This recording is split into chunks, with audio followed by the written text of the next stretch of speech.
कश्मीर की paper mache कला बुरे वक्त से गुजर रही है।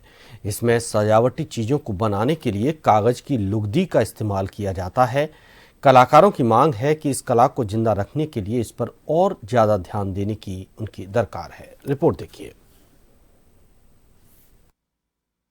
कश्मीर के कुशल पेपर मेशे कारीगर मीर अमीर हुसैन हर नाजुक ब्रश स्ट्रोक से इस सेंटा की मूर्ति को जीवंत कर देते हैं।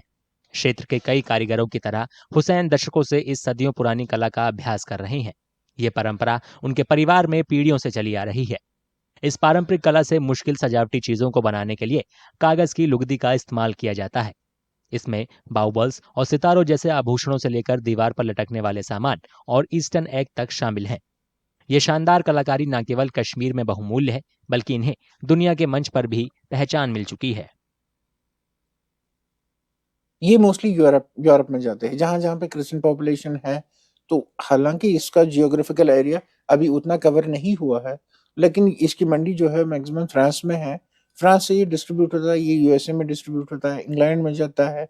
तो जहाँ जहाँ पे क्रिसमस ज्यादा मनाया जाता है, तो उन कंट्रीज में ये जाता है। अभी भी स्टिल बहुत एरा अभी बाकी है, बहुत लैंड अभी बाकी है जिसको अभी इंड्यूस करना है, जहाँ पे इस पेपर मैशे को इंड्यूस करना है। लेकिन जो अभी कवर्ड एरिया है उसमें हम देखते हैं मैक्सिमम फ्रांस है, बर्तानिया है, यूएसए है, जिनमें ये पेपर मैशे जाती है, and certain parts of Japan.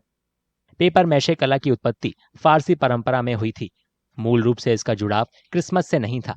हालांकि 1977 के बाद क्रिसमस के गहनों की बढ़ती अंतर्राष्ट्रीय मांग के कारण इस कला में महत्वपूर्ण आर्थिक वृद्धि देखी गई।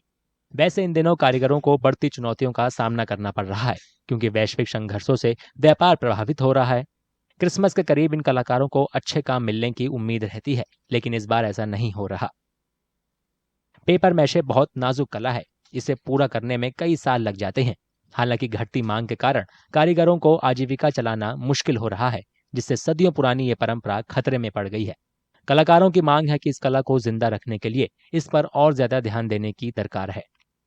यहाँ की गवर्नमेंट को चाहिए कि वो थोड़ा इसमें एक एडवर्टाइज करे इसका, और वेबसाइट्स खोले और पूरी दुनिया में इसकी एडवर्टाइज करेंगे तो यहाँ पे ये मतलब पूरे साल ये काम चलेगा। जो WCC है, वर्ल्ड क्राफ्ट काउंसिल, वो उन्होंने ये कश्मीर क्राफ्ट सिटी करार दी है। तो उससे बहुत फायदा हुआ कि यहाँ पे अब डायरेक्ट बायर आ रहे हैं और ये इंट्रोड्यूस हुआ है उससे, कि अब मुझे लगता है कि आगे जाके जो इंटरनेशनल ट्रेड फेयर लगते हैं तो हम भी उसमें पार्टिसिपेट करेंगे। इन चुनौतियों के बावजूद कश्मीरी पेपर मैशे कला के कारीगर अपने काम को बहुत ध्यान से करते हैं। भविष्य की पीढ़ियों को पेपर मैशे के संरक्षण की जिम्मेदारी निभानी होगी, ताकि ये पारंपरिक कला जीवित रह सके।